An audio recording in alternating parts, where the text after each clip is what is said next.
What's up? Today on Map Autopsy, we're dissecting one of the most polished and influential map makers in the current intellectual space, Jordan Peterson. This is a guy who turned Bible lectures into viral events, taught full master classes on Nietzsche, cleaned his room on camera, and convinced millions he integrated science, psychology, myth, and meaning into a single coherent operating system. He's selling one of the most seductive cognitive maps currently operating in human society. He takes the Bible, Nietzsche, Jungian psychology, and Joseph Campbell's archetypes and tries to weld them together into a single cohesive operating system. He looks like the ultimate anti-fragmentation guy. So let's do what he claims to do, and let's try to make it cohesive. We'll steelman his positions first, then we're going to take his cognitive map apart, piece by piece. Okay, let's steelman his positions. Look, Peterson's sharp. He's read deeply. He combines Jungian psychology, evolutionary biology, and biblical archetypes into something that actually feels useful. He treats the Bible not as a fundamentalist history or literal historical truth, but as the Western meta-narrative, the story that encodes the deepest patterns of human existence. Christ is the ultimate archetype of the hero who voluntarily confronts chaos and resurrects order. He takes Nietzsche seriously, God is dead, as the diagnosis of modern nihilism, but argues we cannot simply create our own values without collapsing. So we need old stories cleaned up and psychologically grounded. Credit's where it's due to him.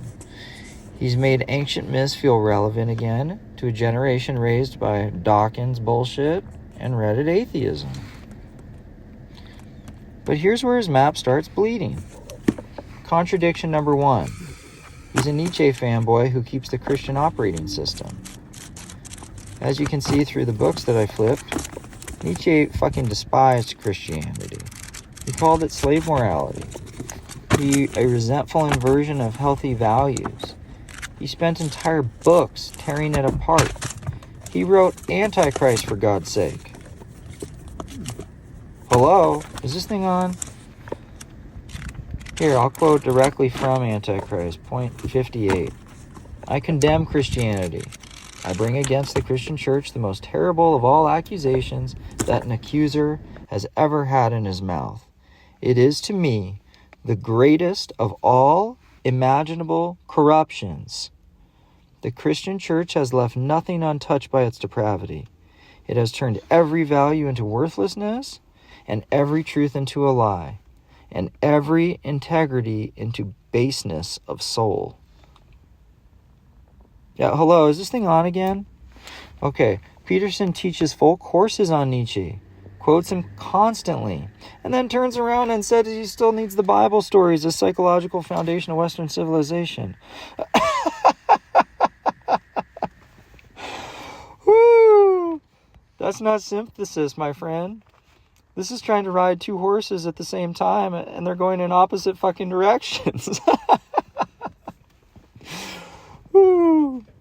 Okay, contradiction number 2. He's a Bible promoter who treats it as sophisticated myth.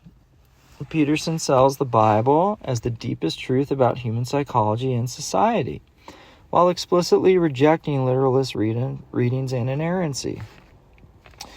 He wants the psychological power and moral authority without owning the full commitment of its content.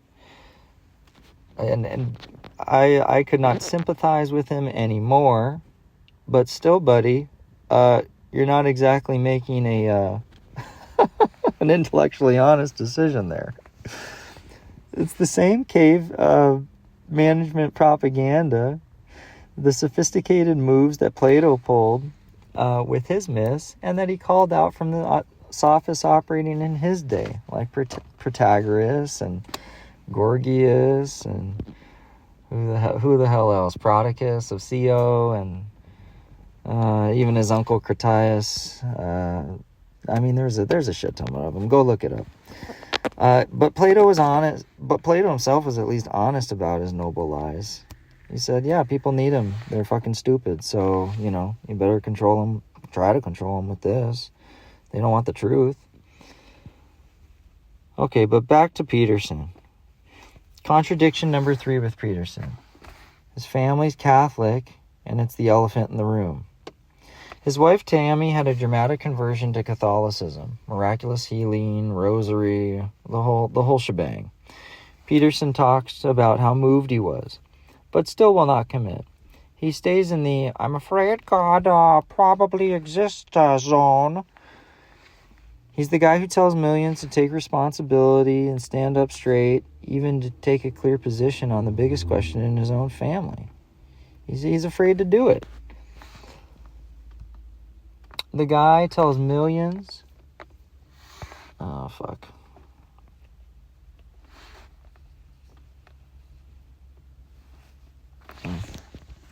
Okay.